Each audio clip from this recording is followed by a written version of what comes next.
Barbara Scheck. I'm the professor for entrepreneurship at Munich Business School in Munich, Germany. And I have been involved with the topic of impact analysis in a wider sense for over 10 years now. I have developed, for example, the social reporting standard and have served as an expert for public entities, private individuals, social enterprises, social investors on the topic of impact assessment on various occasions.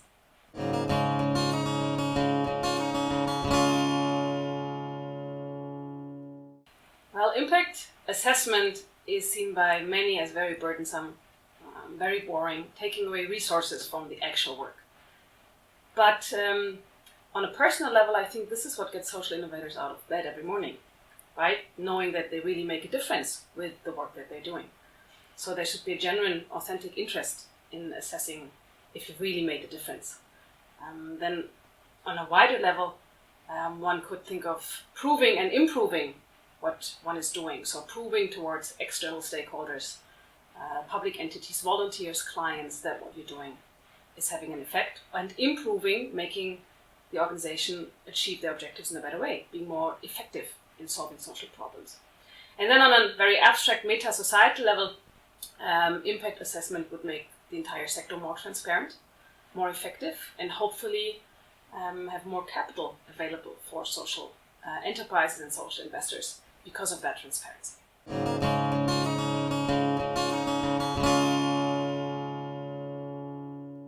Definitely, it applies to all stakeholders involved. So the social enterprises on the ground working with the beneficiaries, so that they better understand their clients, that they know which activities yield the largest social impact. Also for the intermediaries in the field, so that they know where to apply their resources and invest their resources the best way. For the investors, so that they know which organizations they should support, knowing what their objective is and their theory of change, so what they're aiming to achieve. For public entities, foundations, everybody involved in this field of social innovation should be interested in knowing, not only having a gut feeling about what they're doing, but really knowing if they're having a difference, making a difference with their activities.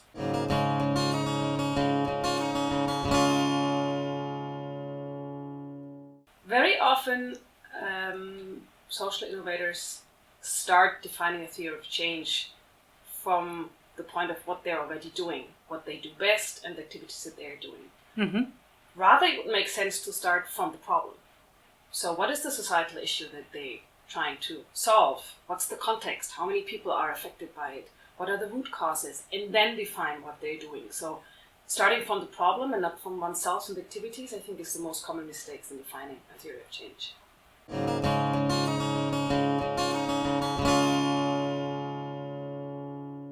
Output are the direct results of the activities somebody's undertaking that can be easily measured. So either in numbers of beneficiaries reached, so numbers of lives touched is a very common indicator. However, these output indicators don't necessarily say that you've achieved a change.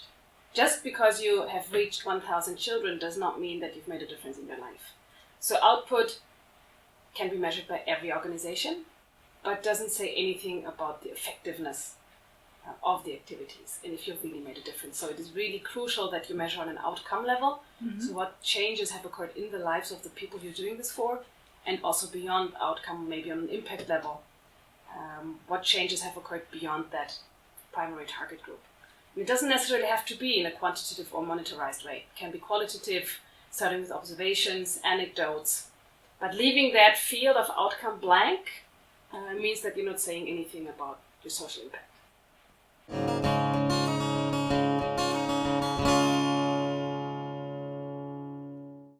I think there are various surprising results that can happen when you start with impact assessment.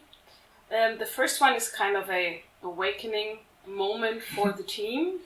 If you do this exercise within the management team, for example, that you can align everyone on the strategy, on the target group. So often there's a similar understanding of what the organization is doing, but if you really want to write it down and, for example, prioritize your target groups, often there's a surprising moment that everyone in the management team has a different idea of who you're doing this for. So aligning the team and developing a coherent strategy for the organization is, I think, the most interesting result of such an impact assessment exercise. A second one is that, of course, when you do that, you can become better in what you're doing, reach more people, generate more impact, generate more societal change. If you know which activities yield the largest impact, you can then align your resources or allocate your resources accordingly, so you can become better. Next one is for the volunteers that work for your organization. In the social sector, no matter what kind of organization, they are mostly based on volunteer work, or very often based on volunteer work. And if you write down what you're actually doing and achieving, it can express a lot of appreciation and motivate the volunteers that work for your organization. Another interesting aspect, I think, is impact assessment as the basis for growth. So if you want to scale and spread your idea, and you want other people copying your idea, what you're doing, you need to make that explicit, what you're doing. You cannot give these people your gut feeling. So you have to make explicit what you're doing. And last but not least, the external effects on communication, marketing. So you have more people interested in your subject, in your organization, supporting you. This can also be a very interesting outcome of impact assessment.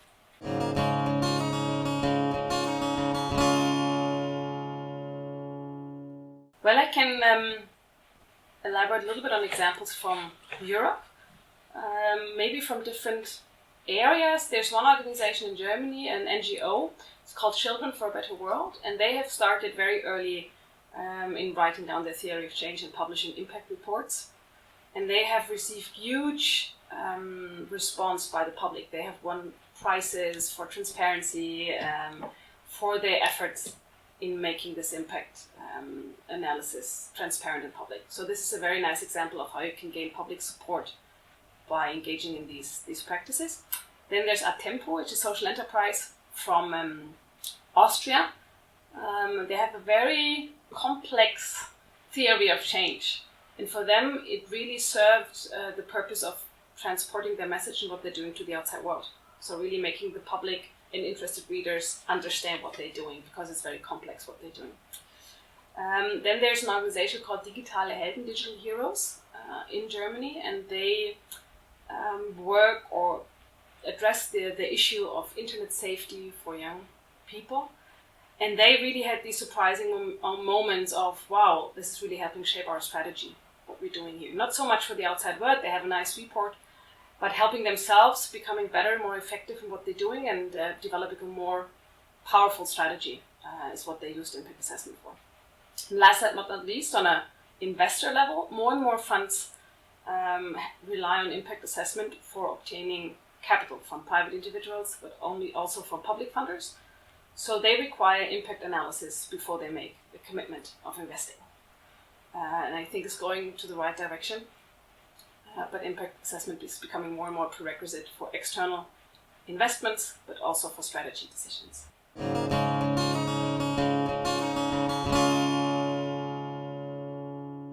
Assemble a group of people from your organization that you think can contribute from different aspects to the topic. In the best case, take some of your clients with you or beneficiaries. They should be at the table. And then start defining your theory of change. This can be very wild with many post-its on the wall. It'll change all the time. And try to really define, who are you doing this for? Who's your target group? Try to prioritize these target groups. What activities are you pursuing for which target group? What are the outputs that you achieve in each activity? And what kind of outcomes do you wish for from these outputs? This is going to be a huge task. And once you've gotten through that, you can try to think about indicators. So for the outputs, how would you assess the number of outputs that you have achieved or generated? And then also for the outcomes, what kind of indicators could serve in determining outcomes, societal change? And these can be qualitative indicators, quantitative indicators, proxy indicators. So some observations or numbers or figures that don't really depict the social change, but closely. And then you take it from there. But the most important thing is have various people on the table, including the client's beneficiaries, and then discuss your theory of change and try to write it down. It really makes a difference if you try to make this explicit, what you're trying to achieve.